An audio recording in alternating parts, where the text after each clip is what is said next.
الحادثة بتاعت سنترال رمسيس والحريقة اللي حصلت فيها. احنا اتكلمنا في بوست على الصفحة بتاعتنا، قلنا انه بعد ما بنعمل اطفاء للحرائق، او بعد ما رجال الحماية المدنية اللي طبعا بنوجه لهم كل الشكر وكل التقدير على مجهوداتهم في الحريق بتاع سنترال رمسيس، بعد لما بنطفي اي حريقة لازم بنعمل عملية تبريد. قلنا عملية التبريد دي عشان درجة الحرارة الشديدة جدا جدا جدا الناتجة عن الحريقة دي ممكن تسبب إعادة اشتعال الحرائق مرة تانية. فاشتعال الحرائق ممكن يكون له اسباب كتير، ان مش كل النار اتطفت، ان ممكن مثلا الرياح جابت كتل لهب مثلا نقلتها من مكان لمكان. لكن لو انا متاكد ان الحريقه كلها اتطفت فعلا تماما، ممكن درجه الحراره الشديده بتاعه الحريق ديت ممكن تعيد او تجدد اشتعال الحرائق مره تانية. فاحنا اتكلمنا عن الحكايه دي، على المعلومه العلميه دي، في بوست على الصفحه بتاعتنا. بس انا جه في بالي كده ان الفكره دي ممكن احنا نطبقها في حياتنا برضو، فقلت اشارككم في الموضوع ده برضو. ان احنا في حياتنا العاديه ممكن البني ادم يبقى حاسس ان في حريقه في حياته، زي مثلا ازمه، مثلا زي ازمات الفقد. احنا حتى بنقول بالتعبيرات بتاعتنا العاديه، بنقول مثلا انا حاسس ان قلبي مولع، او حاسس مثلا ان دماغي مولعه نار، او حاسه ان روحي اتحرقت.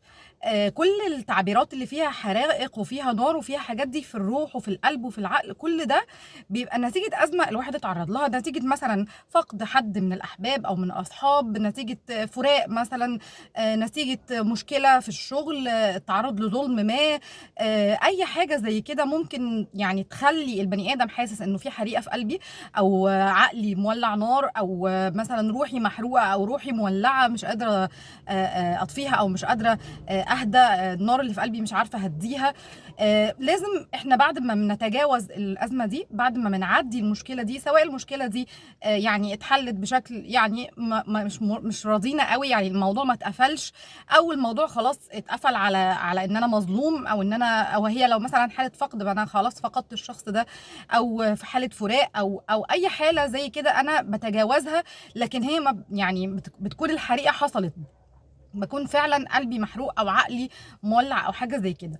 لازم بعد ما احنا نتجاوز الموضوع، لازم بعد ما نعدي الازمه دي، لازم نعمل عمليه تبريد زي بالظبط اللي بتحصل للحرائق. لان ممكن الازمه دي تتجدد تاني وتشتعل تاني روحي، او تشتعل تاني قلبي، او تفكيري يشتعل فيه النار مره تانية. فلازم انا اعمل تبريد لقلبي ولنفسي ولروحي والعقلي والمشاعري وكل حاجه زي كده. ممكن تكون هتتجدد فيها تاني التفكير مثلا في الموضوع، او هيتجدد فيها احساسي بالظلم مره تانية، او احساسي بالفقد ده يتجدد تاني. فلازم اعمل عمليه التبريد دي زي ما بنعملها في الحريقه في الحياه العاديه بتاعتنا، نعملها كمان في ارواحنا.